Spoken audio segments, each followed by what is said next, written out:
First time pregnancy వచ్చిన వాళ్ళు ఒకవేళ హై రిస్క్ కేసెస్లో కనుక ఉంటే వాళ్ళు ఎంతసేపుగా ఉండాలి, ఎలాంటి జాగ్రత్తలు పాటించాలి? స్ట్రీట్ ఫుడ్ తినొద్దు, జంక్ తినొద్దు అని అంటే ఎందుకు అని అడగరు.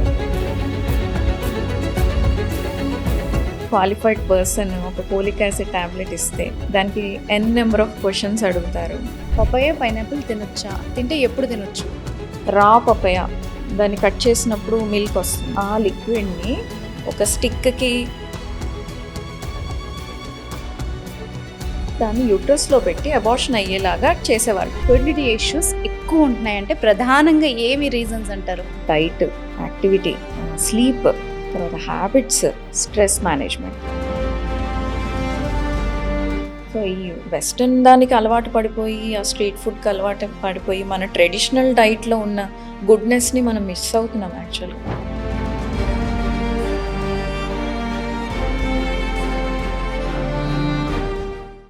నమస్తే, దిస్ అనుష కోమల్. ఇవాళ మన గెస్ట్ డాక్టర్ రేణుక రామరాజు గారు, 9M fertility by Ankura hospitals నుంచి ఫర్టిలిటీ ఎక్స్పర్ట్. తనతో మాట్లాడదాం. నమస్తే మ్యామ్. నమస్తే మ్యామ్, ఈ మధ్య కాలంలో ఫర్టిలిటీ ఇష్యూస్ బాగా ఎక్కువయ్యాయి. సో దట్ ఈ పాడ్కాస్ట్లో రిప్రొడక్టివ్ సిస్టమ్ గురించి కానీ, సెక్షువల్ హెల్త్ గురించి కానీ చాలా మొహమాట పడతారు, అంటే మాట్లాడడానికి కానీ, తెలుసుకోవడానికి కానీ. సో దట్ మనం ఈ పాడ్కాస్ట్లో కంప్లీట్గా నేను నార్మల్గా అందరికి ఉండి డౌట్స్ అడుగుతాను. సో దట్ మీరు ఎక్స్ప్లెయిన్ చేస్తే చాలా హెల్ప్ఫుల్ అవుతుంది. Okay and thanks for coming ma'am. So first of all, ఈ మధ్య కాలంలో మనం ఇందాక చెప్పినట్టు ఫెర్టిలిటీ ఇష్యూస్ ఎక్కువ ఉంటున్నాయంటే ప్రధానంగా ఏమి రీజన్స్ అంటారు? అంటే ఒకటి అని చెప్పడానికి లేదు, there are multiple reasons. Okay. So మనకి మామూలుగా ఫర్టిలిటీ ఇష్యూస్ అనే కాదు, జనరల్ హెల్త్ ఇష్యూస్ కూడా పెరుగుతున్నాయి. అంటే ఏవైతే 60s, 50s రావాల్సినవి ఇప్పుడు 30s, 40s వస్తుంది. దానికి మెయిన్ రీజన్ ఏంటి అని if we go back and see, main reason, first reason any health issue, reproductive అనే కాదు, ఎనీ హెల్త్ ఇష్యూకి first lifestyle. Okay. So lifestyle అనేది చాలా చేంజ్ అయిపోయింది. లైఫ్ స్టైల్ అనుకుంటే అందులో మనకి ఫస్ట్ డైట్, యాక్టివిటీ, తర్వాత స్లీప్, తర్వాత హ్యాబిట్స్, స్ట్రెస్ మేనేజ్మెంట్. ఈ 5 ఆస్పెక్ట్స్ బాగా డిస్టర్బ్ అయ్యాయి. ఎస్. మనం ఒప్పుకోకపోయినా టెక్నాలజీ పెరుగుతున్న కొద్దీ మన లైఫ్ స్టైల్ ఇంప్రూవ్ అవ్వాల్సింది పోయి ఇంకా పాడవుతోంది. అంటే యాక్చువల్గా మనకి ఇప్పుడున్న టెక్నాలజీకి, మనకి ఇప్పుడున్న కంఫర్ట్స్కి మనం ఇన్ జనరల్ ఫిజికల్గా, మెంటల్గా స్ట్రాంగ్ అవ్వాలి. అవును. కానీ generation to generation we're becoming weaker and weaker. Correct. So మనకి అమ్మమ్మ వాళ్ళకి ఉన్నంత స్టామినా ఇప్పుడు మనకి లేదు. అవును. సో ఇదన్నిటికీ మెయిన్ కారణం first is lifestyle. So వాళ్ళు లీడ్ చేసిన లైఫ్ స్టైల్ వేరు, మనం లీడ్ చేసిన లైఫ్ స్టైల్ వేరు. అందులో మెయిన్ డైట్. ఓకే. సో డైట్లో అప్పుడు తినే ఫుడ్కి ఇప్పుడు తినే ఫుడ్కి నక్కకి నాగలోకానికి ఉన్నంత డిఫరెన్స్ ఉంది, incomparable. Okay. Okay. Diet availability ఎక్కువైంది, ఫుడ్ అవైలబిలిటీ ఎక్కువైంది, అంటే క్వాంటిటీ పెరిగింది, క్వాలిటీ పడిపోయింది. అవును. సో దాని ఇంపాక్ట్ మన రోజు లోపలికి బాడీలోకి పంపిస్తున్నాము, దాని ఇంపాక్ట్ ఖచ్చితంగా ప్రతి ఒక్క సిస్టమ్ మీద ఉంటుంది. ఆ సిస్టమ్స్లో రీప్రొడక్టివ్ సిస్టము, సెక్షువల్ హెల్త్ అనేది కూడా ఒక భాగమే. ఓకే. ఓకే. Next activity. అంతా మెషినరీ అయిపోయింది, మెకానికల్ అయిపోయింది. సో ఇదివరకు ఏదైనా వర్క్ చేయాలి అని అంటే బాడీకి ఎంతో పని పడేది, మూమెంట్ ఉండేది. ఇప్పుడు ఆ మూమెంట్ లేదు. సో బాడీ మూమెంట్ లేకపోవడం వల్ల టాక్సిన్స్ అన్ని పూలప్ అయిపోతున్నాయి బాడీలో. సో దానివల్ల ఇన్ జనరల్ టోటల్ హెల్త్ కూడా ఎఫెక్ట్ అవుతుంది. అగైన్ దాని ఇంపాక్ట్ మనకి రీప్రొడక్టివ్ సిస్టమ్ మీద ఆబ్వియస్గా కనపడుతుంది ఇప్పుడు. అయితే మీరు చూసిన దాని ప్రకారం మీ ఎక్స్పీరియన్స్లో మన పాత ఒక 30 ఏళ్ళు 20 ఏళ్ల క్రితం ఉమెన్కి ఇప్పుడు ఈ జనరేషన్ మహిళకి ఎలాంటి చేంజెస్ వచ్చాయి బాడీ పరంగా, మెంటాలిటీ పరంగా? ఈ డైట్ వల్ల మాకు చేంజెస్ వచ్చాయి, ఫిజికల్ యాక్టివిటీ తగ్గడం వల్ల చేంజెస్ వచ్చాయి, నిద్రపోయే ప్యాటర్న్ కూడా చేంజ్ అయిపోయింది, డీప్ స్లీప్స్ ఉండట్లేదు, అంత పైన హాఫ్ స్లీప్స్, నిద్రపోయి లేచిన తర్వాత కూడా స్లీప్ కంప్లీట్ అవ్వదు, ఇంకా ఇన్కంప్లీట్ స్లీప్లో ఉన్నట్టు, ఎనర్జెటిక్గా ఫీల్ అవ్వట్లేదు. ఎందుకు అనంటే ఒకటి స్ట్రెస్, ఒకటి ప్లస్ గ్యాడ్జెట్స్. సగం blame I think we have to put on gadgets. So gadget చూసుకుంటూ పడుకుంటారు, బ్లూ లైట్ వల్ల మనకి ఆ మెలనిన్ అనేది రాదు, sleep inducing hormone, regenerative Okay. Hormone. So అది బాడీ రిపేర్ అవ్వదు, కొంచెం కొంచెం మిగిలిపోయి ఉంటుంది, రిపేర్ కాకుండా అన్రిపేరబుల్గా ఉండిపోయి Okay. ఉంటుంది.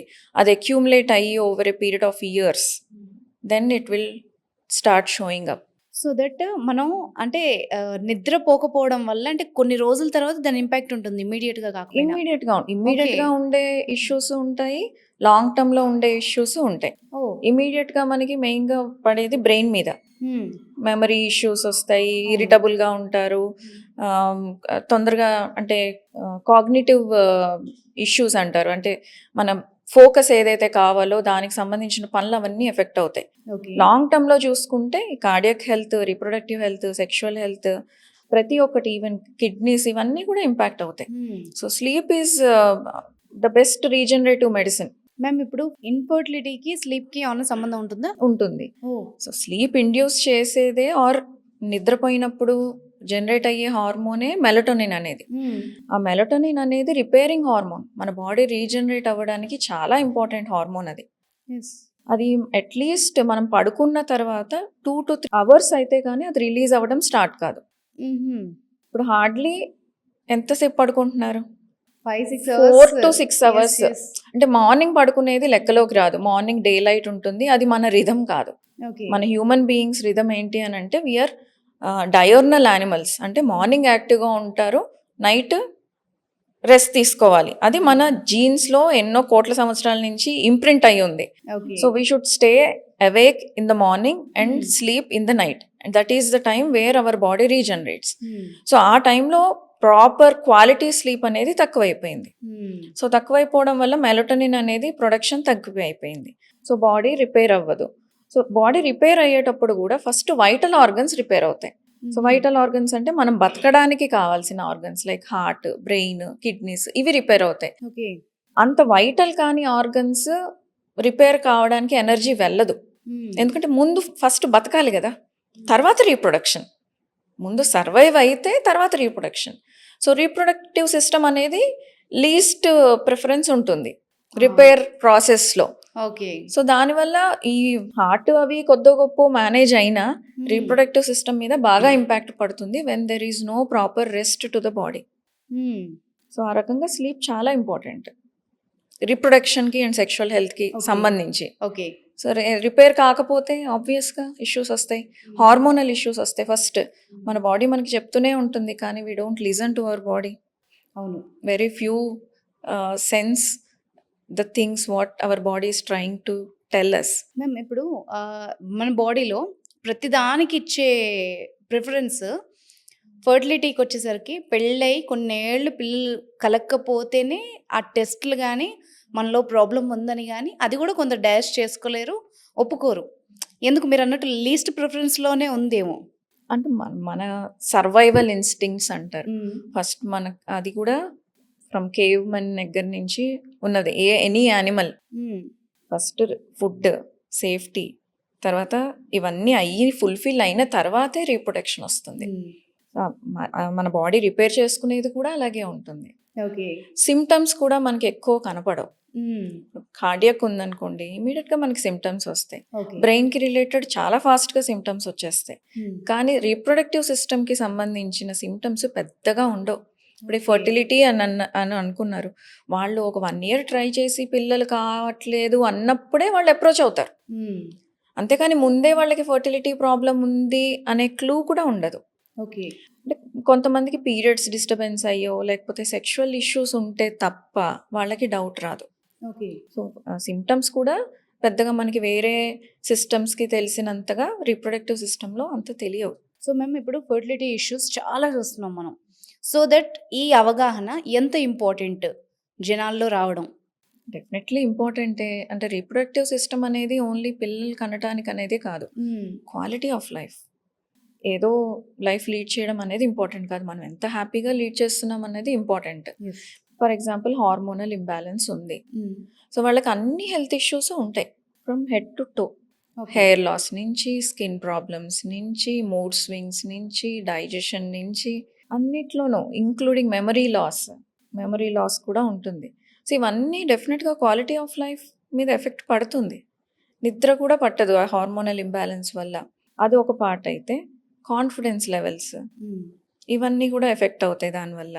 When your physical appearance is not that good because of your bad hormones, confidence కూడా తగ్గుతుంది, దానివల్ల పర్ఫార్మెన్స్ కూడా తగ్గుతుంది.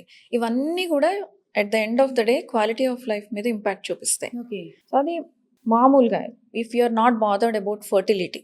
ఇక ఫర్టిలిటీకి వరకు వస్తే సో డెఫినెట్గా పిల్లలు కావాలి అని అనుకునే వాళ్ళకి ఇట్ ఈస్ వెరీ ఇంపార్టెంట్. పిల్లలు కావడానికి అయిపోయింది, ఫ్యామిలీ కంప్లీట్ అయిపోయింది, దాని తర్వాత కూడా సో ఒక కపుల్ కలిసి ఉండాలి, మ్యారేజ్ స్మూత్గా వెళ్ళాలి అని అంటే వాళ్ళకి ఎటువంటి సెక్షువల్ ఇష్యూస్ ఉండకూడదు. అండ్ వాళ్ళు సంపాదించుకున్నది ప్రశాంతంగా ఎంజాయ్ చేయాలి అని అంటే కూడా వాళ్ళకి ఎటువంటి హెల్త్ ప్రాబ్లమ్స్ ఉండకూడదు. కరెక్ట్. సో వాళ్ళ గైనిక్ ఇష్యూస్ ఉన్నాయి, లేదా హస్బెండ్కి ఇష్యూస్ ఉన్నాయి, they can't stay happy. So quality of life పరంగా చూసుకుంటే రీప్రొడక్టివ్ హెల్త్ కూడా చాలా ఇంపార్టెంట్. ఓకే. చాలా మటుకు పిల్లల కంటే అంటే అయిపోతే చాలు అని అనుకుంటారు. No, that's not the end. So it is before and beyond fertility. యూజువల్గా మ్యామ్ లేడీస్లో కానీ జెంట్స్లో కానీ కామన్గా వచ్చే సెక్షువల్ డిసీజెస్ ఏ ఉన్నాయంటే ఏంటి? కామన్గా ఇద్దరికి, మెన్ అండ్ ఉమెన్కి వచ్చేది ఫస్ట్ అండ్ ఫార్మోస్ట్ హార్మోనల్. చిన్న ఏజ్ Okay. గ్రూప్లో వాళ్ళకి చూసుకుంటే హార్మోనల్ ఇష్యూస్ ఉంటాయి. సో ఆడవాళ్ళకైతే మెయిన్గా మెచ్యూర్ అయిన దగ్గర నుంచి అవి బయటపడతాయి. సో పీరియడ్స్ ఇర్రెగ్యులర్గా రావటం, అది మగవాళ్ళకి కొంచెము బాడీలో చేంజెస్ రావటం, అది ఎఫెక్ట్ అవుతుంది. సెకండ్ కామనెస్ట్ రీజన్ సెక్షువల్ ప్రాబ్లమ్స్లో ఇన్ఫెక్షన్స్. సో యూరిన్ ఇన్ఫెక్షన్స్ అయి ఉండొచ్చు, ఆడవాళ్ళకైతే వెజైనల్ ఇన్ఫెక్షన్స్ అయి ఉండొచ్చు, ఆర్ సెక్షువల్లీ ట్రాన్స్మిటెడ్ ఇన్ఫెక్షన్స్ అయి ఉండొచ్చు. ఇవి తర్వాత మ్యారేజ్ అయిన తర్వాత sexually or when they are sexually active, sexually transmitted diseases అంటాం. అది రకరకాలుగా ఉంటాయి. అవి టైమ్లీ ట్రీట్మెంట్ తీసుకోకపోతే తర్వాత చాలా ఇష్యూస్ వస్తాయి. లాంగ్ టర్మ్ ఒక్కొక్కసారి పర్మనెంట్ డ్యామేజ్ కూడా అవుతూ ఉంటుంది. పర్మనెంట్ డ్యామేజ్ అంటే పర్మనెంట్ అంటే ఇప్పుడు మగవాళ్ళకి టెస్టిస్ ష్రింక్ అయిపోవడం, ఇన్ఫెక్షన్ రిపీటెడ్గా వచ్చి ఆర్ వాస్ట్ డిఫరెన్స్ అంటారు, ట్యూబ్స్ బ్లాక్ అయిపోవడం, దానివల్ల స్పర్మ్ కౌంట్ బాగా తగ్గిపోవడం, లేకపోతే జీరో అయిపోవడం, ఇలాంటివి అవుతాయి. ఆడవాళ్ళకి ఇన్ఫెక్షన్స్ వల్ల యూట్రస్ లైనింగ్ డ్యామేజ్ అవ్వటం, ఫెలోపియన్ ట్యూబ్స్ డ్యామేజ్ అవ్వటం, ఇంకా లోపల దాకా వెళ్తే ఓవరీస్ కూడా డ్యామేజ్ అవుతాయి, ఎగ్స్ కూడా ఎఫెక్ట్ అవుతాయి. సో ఇవన్నీ ఫర్టిలిటీ మీద కూడా ఇంపాక్ట్ ఉంటుంది. తర్వాత ఇంకా బాగా ఇన్ఫెక్షన్ పెరిగిన వాళ్ళకి సర్జికల్ ట్రీట్మెంట్స్ కూడా చేయాల్సి వస్తుంది. సో ఇవి కామన్గా మనకి ఇండియాలో ఉన్న దాంట్లో హార్మోనల్ ఒకటిను, ఇన్ఫెక్షన్స్ కామన్ సెక్షువల్ దాంట్లో. Third thing which is very less spoken about, sexual dysfunction. Okay. అంటే ఆడవాళ్ళకైతే లిబిడో తక్కువ ఉండటం, ఇంట్రెస్ట్ తక్కువ ఉండటం, ఇది చాలా common, which is not at all spoken about. చాలా it has a lot of taboo around this topic. And చాలా మంది ముందుకు రారు, డిస్కస్ చేయరు, either with doctor or with partner discuss చేయరు. దానివల్ల రిలేషన్లో చాలా ఫ్రిక్షన్ డెవలప్ అవుతుంది. కొన్ని ఒక్కొక్కసారి మ్యారేజ్ బ్రేక్ అవ్వడం దాకా కూడా వెళ్తాయి. అదే మేడం నా డౌట్ కూడా. ఎందుకంటే ఇప్పుడు నేను అడిగేస్తాను, ఆడవాళ్ళలో ఒక సర్టన్ ఏజ్ తర్వాత కోరికలు తగ్గిపోతాయి. వీళ్ళు అనుకుంటారు బాధ్యతలు ఉన్నాయి కాబట్టి తగ్గిపోయింది, కాన్సన్ట్రేషన్ తగ్గింది అనుకుంటారు. అది ఎంత కామనో దాన్ని ప్రాబ్లమ్గా మనం ఎప్పుడు చూడాలి? మనకి కనిపించిన దానికంటే చాలా ఎక్కువ కామన్. ఓకే. ఎందుకు అని అంటే అసలు అప్రోచ్ అవ్వరు ఓ దాని గురించి. అంటే చాలా మటుకు ఎలా అంటే మమ్మల్ని జడ్జ్ చేస్తారేమో ఈ టాపిక్ని, నాకు ఈ ప్రాబ్లం ఉంది అని నేను బయటకు చెప్పుకుంటే నన్ను ఈ విషయంలో జడ్జ్ చేస్తారేమో, నాకు క్యారెక్టర్ లేదనుకుంటారేమో అనే భయం చాలా మటుకు ఉంటుంది. సో దాంతో చాలా మంది అలా అన్సాటిస్ఫైడ్గా ఉండిపోతారు, దాన్ని డిస్కస్ కూడా చెయ్యరు. కానీ అది ఏదో రకంగా బయటపడుతుంది, ఫ్రస్ట్రేషన్లోనో లేకపోతే కోపంలోనో టాంట్రమ్స్ గానో ఏదో రకంగా బయటపడుతుంది. సమ్ కైండ్ ఆఫ్ డిస్సాటిస్ఫాక్షన్ అయితే ఉండిపోతుంది. అది ఎప్పుడైతే వాళ్ళు డిస్కస్ చేయడం స్టార్ట్ చేస్తారో మెల్లిమెల్లిగా, ఫస్ట్ పార్ట్నర్తో కానీ లేదు ఒక డాక్టర్తో కానీ, డాక్టర్తో డిస్కస్ చేసినప్పుడు ఆ ఇన్ఫర్మేషన్ ఎప్పుడు కూడా కాన్ఫిడెన్షియల్గానే ఉంటుంది. ఎప్పుడన్నా కేస్ స్టడీగా మాట్లాడాల్సి వస్తే వాళ్ళ అనానిమస్గా వాళ్ళ ఐడెంటిటీని అనానిమస్గా పెట్టి మాట్లాడతారే కానీ డాక్టర్ ఎప్పుడన్నా డిస్కస్ చేయాలి అని అంటే ఇట్లా వాళ్ళ పేరుని బయట పెట్టి వాళ్ళ ఇష్యూస్ని బయట పెట్టి మాట్లాడరు. సో డాక్టర్ దగ్గర ఓపెన్ అవ్వటము ఈజీ. ఒక డాక్టర్ దగ్గర కాన్వర్జేషన్ అనేది ఓపెన్ చేసి మాట్లాడితే వాళ్ళకు ఉన్నది ప్రాబ్లం నార్మలా అబ్నార్మలా. కొంతమందికి మెంటల్గా ఉంటుంది ఇష్యూ, కొంతమందికి ఫిజికల్గా ఉంటుంది. ఓకే. సైకలాజికల్గా ఉన్నది రిపీటెడ్ బిహేవియరల్ థెరపీస్ తోటి మాట్లాడుతూ ఉండగా వాళ్ళు ఆ ప్రాబ్లమ్ని సాల్వ్ చేసుకోగలరు. లేదు ఫిజికల్గానే ప్రాబ్లం ఉంది అని అంటే సరైన ట్రీట్మెంట్ తోటి ఆ ప్రాబ్లం సాల్వ్ అవుతుంది. కానీ ఇది ఎంత జరగాలి అని అంటే ఫస్ట్ మాట్లాడాలి. సో ఆడవాళ్ళకి ఈ విషయంలో మాట్లాడడానికి ముందుకొచ్చి నాకు ఈ ప్రాబ్లం ఉంది అని చెప్పడం చాలా తక్కువ. చాలా మటుకు ఈ ప్రాబ్లం వల్ల కూడా కొంతమంది కన్సీవ్ కారు. ఓకే. సో ప్రాపర్గా సెక్షువల్ ఇంటర్కోర్స్ చేయకపోవడం వల్ల ప్రెగ్నెన్సీస్ రావు.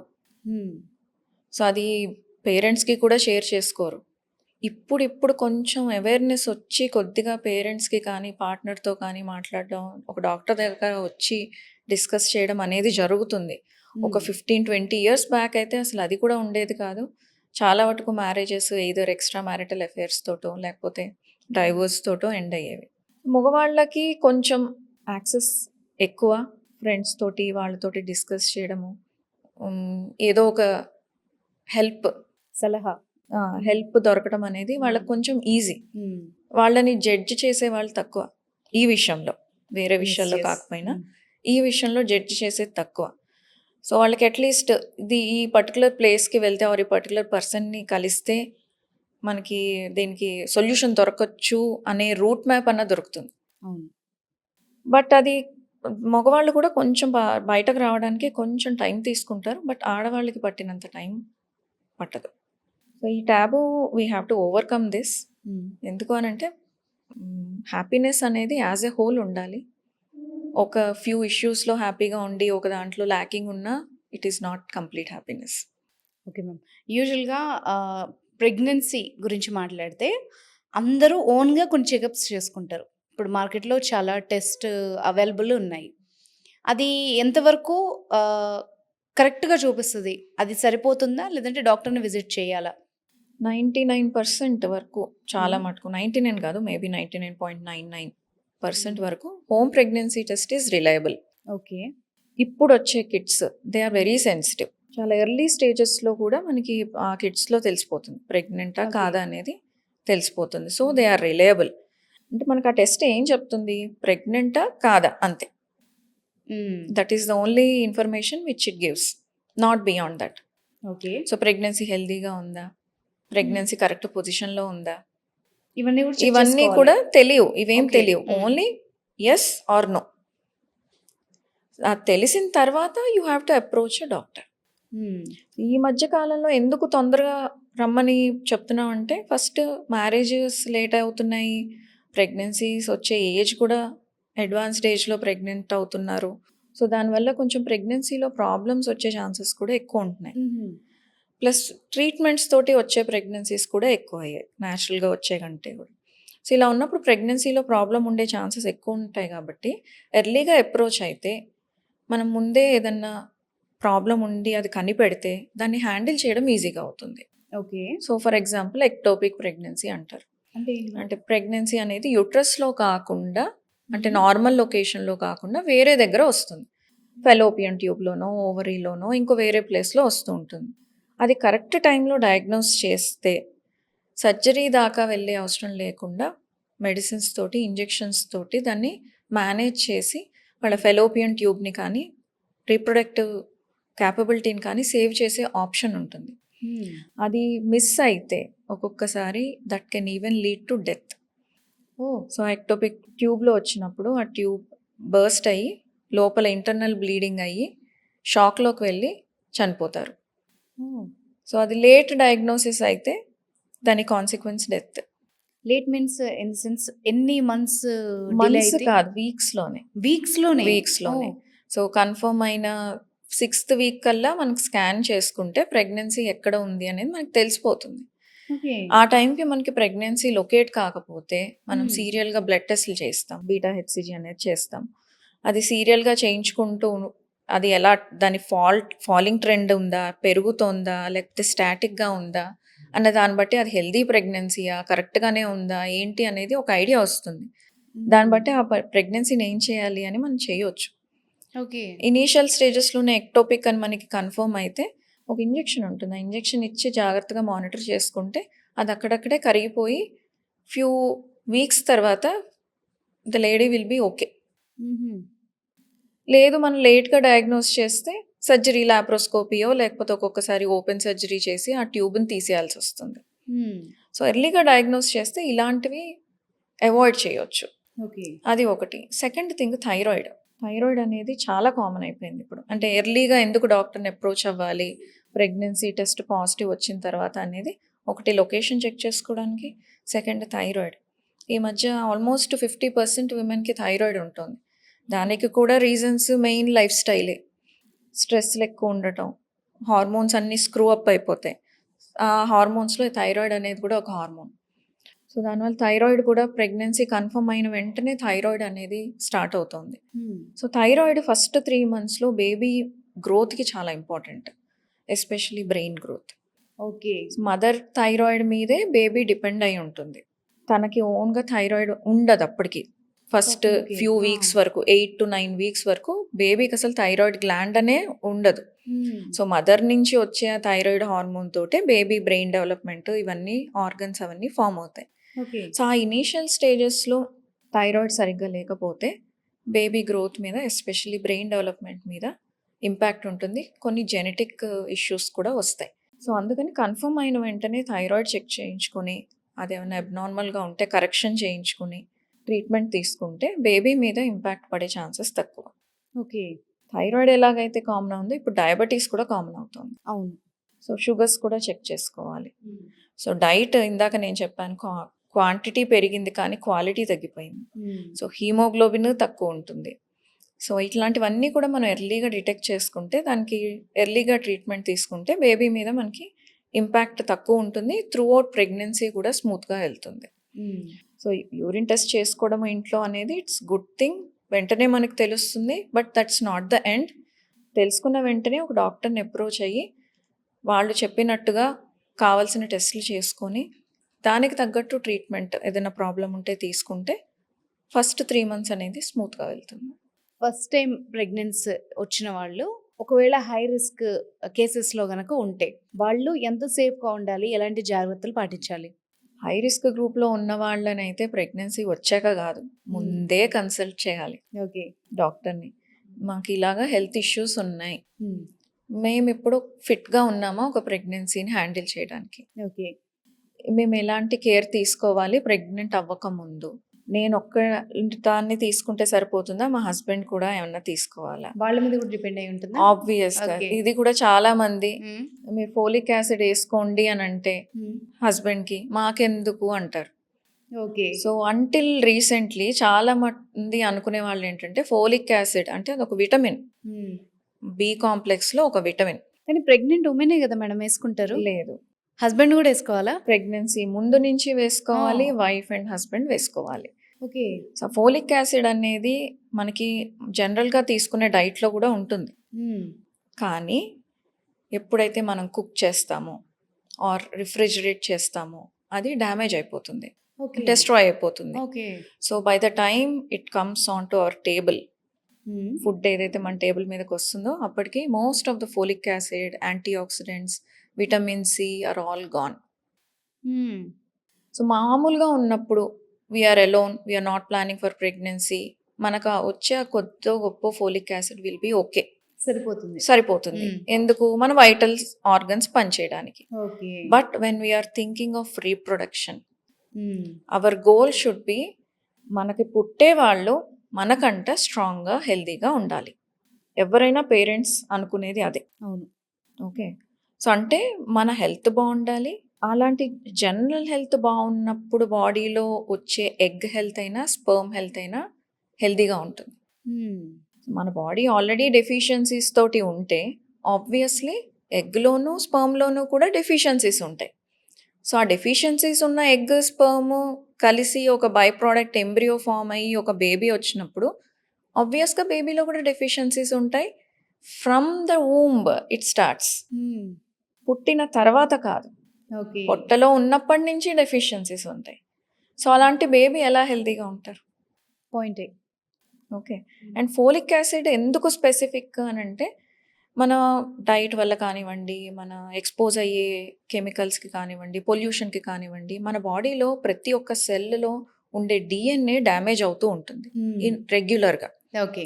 అండ్ ఆ డిఎన్ఏ డ్యామేజ్ని రిపేర్ చేయడానికి కావాల్సిన మెయిన్ విటమిన్ ఏంటి అని అంటే folic acid. So folic acid అనేది కరెక్ట్గా ఉంటే ఎగ్లో ఉండే డిఎన్ఏ, స్పర్మ్లో ఉండే డిఎన్ఏ ఏదన్నా చిన్న చిన్న డ్యామేజెస్ ఉంటే కరెక్ట్ అవుతాయి. డిఎన్ఏ అనేది మన హెల్త్ని డిటర్మిన్ చేస్తుంది. మన ఇన్ఫర్మేషన్ అంతా మనకి ఈ ఏజ్లో ఈ హెల్త్ ప్రాబ్లం వస్తుంది, మన హార్ట్ ఇలా ఉంటుంది, మన లంగ్స్ ఇలా ఉంటాయి, మన లివర్ ఇలా ఉంటుంది అనేది మన జీన్స్లో రాసేసి ఉంటుంది. సో ఆ ఇన్ఫర్మేషన్ అనేది కరెక్ట్గా హెల్తీగా ఉంటే మన నెక్స్ట్ జనరేషన్కి కూడా అది హెల్తీగా వస్తుంది. మనం డ్యామేజెస్ తోటి ఆ డ్యామేజ్ డిఎన్ఏని వాళ్ళకి ఇస్తే హెరిడిటరీగా వచ్చే దరిద్రాలు ఎలాగో వస్తాయి. అవును, అది మనం ప్రివెంట్ చేయలేం పెద్దగా. కొత్త దరిద్రాలని కూడా ఇచ్చినట్టు అవుతుంది. కరెక్టే. అంటే మన పేరెంట్స్కి లేని హెల్త్ ఇష్యూస్ కూడా పిల్లలకి వస్తాయి. That is what is happening now.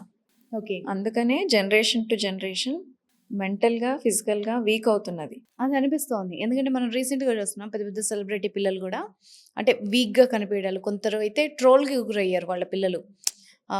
And ఇప్పుడే స్పెట్స్ రావడం, వీక్‌గా కనిపించడం, ఇవన్నీ కూడా మనం ఇది ఏమంటారు మేల్కొనే స్టేజ్ ఏమో అనిపిస్తోంది. ఇది ఒక్క జనరేషన్ తోటి వచ్చిన ఇంపాక్ట్ కాదు. This has accumulated over a period of 2 or 3 generations and that impact we are seeing it now. Okay. Fertility issues రావడానికి కూడా ఇప్పటికిప్పుడు సడన్గా వచ్చినవి కాదు. ఈ బ్యాడ్ లైఫ్ స్టైల్కి, ఈ పొల్యూషన్కి ఎక్స్పోజ్ అయ్యి over a period of generations and years, mother ఊంబులో ఉన్నప్పటి నుంచి దానికి ఎక్స్పోజ్ అయ్యి ఇప్పుడు ఫర్టిలిటీ ఇష్యూస్ ఎంత ఆబ్వియస్గా కనిపిస్తున్నాయి. కానీ దీని బీజం అనేది ఎప్పుడో పడింది. ఓకే. మన కంట్రీలోనే కాదు, all around the world. So fertility rates అనేవి బాగా తగ్గిపోయాయి. మనకి 2022లో it was around 2.3 fertility rate అనేది. ఇప్పుడు ఇట్ ఈస్ అరౌండ్ 1.9. అంటే ఒక కపుల్ ఆన్ అన్ యావరేజ్ 2.3 పిల్లల్ని కనేవాళ్ళు. అవును. ఇప్పుడు it has come down to 1.9 in a span of hardly 3 years. So folic acid అనేది అందుకని ఇంపార్టెంట్. మన నెక్స్ట్ జనరేషన్ హెల్తీగా ఉండాలి అని అంటే స్టార్టింగ్ నుంచి హెల్తీగా ఉండాలి, ఫార్మేషన్ నుంచి హెల్తీగా ఉండాలి. చాలా వాల్యుబుల్ ఇన్ఫర్మేషన్ ఇది. ఎందుకంటే అబ్బాయిలు కూడా వేసుకోవాలి. ఎస్ ఇది కొత్త విషయం. అంటే నేను కూడా వింటున్నాను ఇప్పుడు. ఎందుకు అంటే ఇది వాడండి, ఇలా చేయండి అని చెప్తారు. అది ఎందుకు చేయాలి, ఎందుకు వాడాలి అన్నది చాలా తక్కువ మందికి తెలుసు, తక్కువ మంది చెప్తారు. కానీ ఒక అన్ఫార్చునేట్ థింగ్ ఏంటి అని అంటే స్ట్రీట్ ఫుడ్ తినొద్దు, జంక్ తినొద్దు అని అంటే ఎందుకు అని అడగరు, ఆపరు. అవును. కానీ ఒక ఎక్స్పర్ట్ క్వాలిఫైడ్ పర్సన్ ఒక ఫోలిక్ యాసిడ్ టాబ్లెట్ ఇస్తే దానికి నెంబర్ ఆఫ్ క్వశ్చన్స్ అడుగుతారు. అడిగి వెళ్ళి మళ్ళీ రిలేటివ్స్తో డిస్కస్ చేసి ఎదురింటోళ్ళతోటి గూగుల్లో చూసేసి ఫైనల్గా వేసుకోరు. నిజంగా. సో ఎక్స్పర్ట్ చెప్పినప్పుడు you can take that advice. So మనకి లీగల్ ఇష్యూస్ వచ్చాయి, లీగల్ ఎక్స్పర్ట్ని అడుగుతాం కదా, ఎదురింటోళ్ళని పక్కింటోళ్ళని అడగం. అంటే మన దగ్గర ఇన్ఫర్మేషన్ ఎక్కువైపోయేసరికి మేడం ఇప్పుడు అన్ఫార్చునేట్లీ ఎలా అంటే అన్ని చోట్ల సమాచారం ఎక్కువైపోయింది. ఆ కన్ఫ్యూజన్లో మొత్తం విని మీరు అన్నట్టుగా ఫైనల్లీ వాళ్ళకి నచ్చిందే చేస్తున్నారు. డాక్టర్స్ చెప్పింది చేయరు. ఏదైనా సింపుల్గా కొంతమంది సెకండ్ ఒపీనియన్స్కి వస్తారు. అంటే వేరే దగ్గర ఎక్కడో వాళ్ళకి ఏదో ప్రొసీజర్ చేయాలి అని వస్తారు.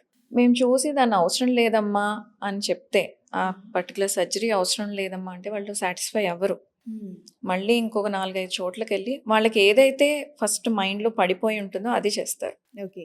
యూజువల్గా మేడం మీ దగ్గరకు వచ్చే పేషెంట్స్ రెగ్యులర్గా చెప్పేది లేకపోతే మీకు ఫన్నీగా అనిపించేవి ఏమన్నా ఉంటాయా ఇలాగా? చాలా. కొన్ని చెప్పండి. ఇప్పుడు ఇది చెప్పాను కదా, ఫోలిక్ యాసిడ్ ఇస్తే సైడ్ ఎఫెక్ట్స్ ఏంటి అని అడుగుతారు. సో మీరు ఫాస్ట్ ఫుడ్ తింటారు, అందులో అజినోమోటో సైడ్ ఎఫెక్ట్స్ ఏంటో తెలుసా అంటే ఆన్సర్ ఉండదు. ఓకే. సో ప్రెగ్నెన్సీలో వెళ్ళి తింటూ ఉంటారు కదా బాగానే. అవును. ఎవరిని ఒక డౌట్ కూడా అడగరు. ప్రెగ్నెంట్ ఉన్నప్పుడు పపాయ తినచ్చా అని అడుగుతారు, పైనాపిల్ తినచ్చా అని అడుగుతారు. ఎవరు కూడా కూల్ డ్రింక్ తాగచ్చా అని డౌట్ కూడా అడగరు. అవును. కొబ్బరి బోండం తాగచ్చా అని అడుగుతారు కానీ కూల్ డ్రింక్ గురించి అడగరు. ఓకే. అవన్నీ ఫన్నీయే కదా.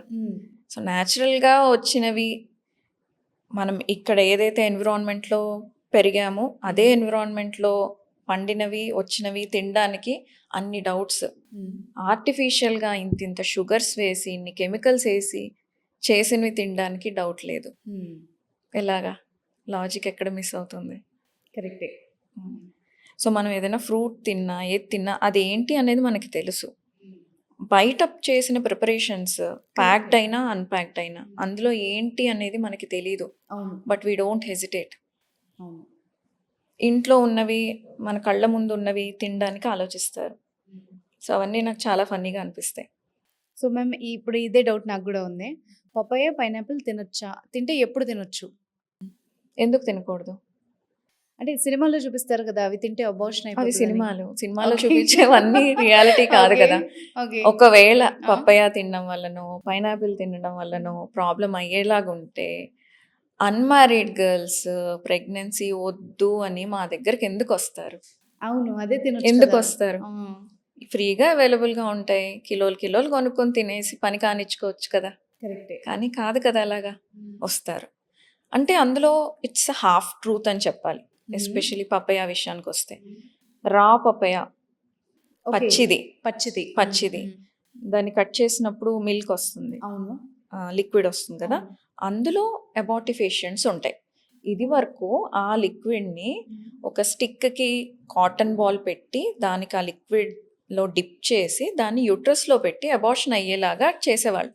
అప్పట్లో ఇంత మెడిసిన్స్ ఉండేవి కాదు కాబట్టి, ఎప్పుడో 50-60 years బ్యాక్. ఓకే. ఓకే. ఇవన్నీ ఇల్లీగల్ అబార్షన్స్ అన్నమాట అప్పట్లో. అది అలాగే ఉండిపోయింది. So Okay. పపాయ వల్ల అబార్షన్ అవుతుంది అంటే తింటే అవుతుందని ఇప్పుడు అది కంటిన్యూ అలాగా మారిపోయింది. ఆ మ్మ్. టాక్ అనేది మారిపోయింది. ఓకే. పపాయ తింటే అబార్షన్ అయిపోతుంది అని. It's half truth. కరెక్టే, నిజమే. కానీ ఎలాగ యూస్ చేస్తే అబార్షన్ అవుతుంది? ఈ విధంగా వాడితే. కానీ తింటే కాదు. మనం ఏమైనా పచ్చి పపాయని తింటామా? తినలేము. అవును. దాని స్మెల్ కూడా పడదు, ఎస్పెషల్లీ ప్రెగ్నెన్సీలో, అందులోనూ ఫస్ట్ 3 monthsలో. అదొక రకమైన పచ్చి వాసన వస్తూ ఉంటుంది. మామూలుగా ప్రెగ్నెన్సీలో ఉండే ఆ వామిటింగ్ సెన్సేషన్, మార్నింగ్ సిక్నెస్కి మామూలు ఫ్రూట్స్ తినడానికే కష్టంగా ఉంటుంది. ఇలా పసరు వాసన వస్తున్న పండుని పచ్చిది ఎవరు తింటారు? అవును. కరెక్టే. సో పండిన ఫ్రూటే తింటారు. పండినది ఎన్నిసార్లు మన సంవత్సరంలో పపాయ తింటాం? చాలా తక్కువ తింటారు. తక్కువ. ఎస్. సో ఒక 1 or 2 pieces తిన్నా ఏమీ కాదు. సో పపాయ వల్ల ప్రెగ్నెన్సీ మీద ఎటువంటి ఇంపాక్ట్ ఉండదు. Okay. Coming to the pineapple. Pineapple కూడా అంతే. పైనాపిల్ కూడా 2-3 slices కంటే ఎక్కువ తినలేరు. నోట్లో అంతా ఒక రకమైన టింగ్లింగ్ సెన్సేషన్ వస్తుంది ఎక్కువ తింటే. అవును. సో మన బాడీయే చెప్తుంది మనం ఎంతవరకు తినాలి అని. Okay. Okay. We have to stop when our body says no. And నువ్వులు బెల్లం కలిపి తింటే అబార్షన్ అవుతుంది అంటారు, అది నిజమేనా? అది కూడా కాదు. ఎంత తింటావు నువ్వులు బెల్లం అనేది? ఎంత చిన్న తింటావు? పీస్ అంతే. 1, 2 దానికి ఏమీ కాదు. యాక్చువల్గా ఇది very rich in iron and calcium. Okay. It's very part of the diet చేసుకోవచ్చు. చేసుకోవచ్చు. మనం మామూలుగా కర్రీస్ చేసుకున్నప్పుడు నువ్వుల పొడి వేసుకోవచ్చు. మేము ఐరన్ తక్కువ ఉన్న వాళ్ళకి, హీమోగ్లోబిన్ తక్కువ ఉన్న వాళ్ళకి రోజు ఒక చిన్న బెల్లం ముక్క తినమని కూడా చెప్తాము. ఓకే. నల్ల బెల్లం, తెల్లది కాదు, నల్లది. So which is rich in iron. లేక పల్లి పట్టి అంటాం కదా, పల్లీలతోటి చేస్తారు, అది కూడా హెల్దీయే. ఎనీమియా ఉన్న వాళ్ళకి, మ్యారీడ్ అయినా అన్మ్యారీడ్ అయినా, చిన్న పిల్లలకి పీరియడ్ స్టార్ట్ అయ్యాక కొంచెం బ్లీడింగ్ ఇష్యూస్ ఉండి హీమోగ్లోబిన్ డ్రాప్ అవుతూ ఉంటుంది కదా, సో వాళ్ళకి కూడా ఇది చాలా ఐరన్ రిచ్ ఫుడ్. అవి కాదు మనం వద్దు అని చెప్పాల్సింది, ప్రాసెస్డ్ ఫుడ్ వద్దని చెప్పాలి. ఓకే. ఓకే, స్ట్రీట్ ఫుడ్ వద్దని చెప్పాలి. బజ్జీలు అవి రోజుల తరబడి వేడి చేసిన ఆయిల్లో మళ్ళీ మళ్ళీ మళ్ళీ మళ్ళీ వేసిన బజ్జీలు అవి వద్దని చెప్పాలి. అది మోర్ డేంజరస్, ఇవి కాదు. మనం ఇంట్లో శుభ్రంగా చేసుకున్న నువ్వు ఉండలు కానీ, పల్లి పట్టీలు కానీ, అవి చాలా బెటర్. సో ఈ వెస్టర్న్ దానికి అలవాటు పడిపోయి, ఆ స్ట్రీట్ ఫుడ్‌కి అలవాటు పడిపోయి, మన ట్రెడిషనల్ డైట్‌లో ఉన్న గుడ్‌నెస్‌ని మనం మిస్ అవుతున్నాం యాక్చువల్‌గా. ఓకే.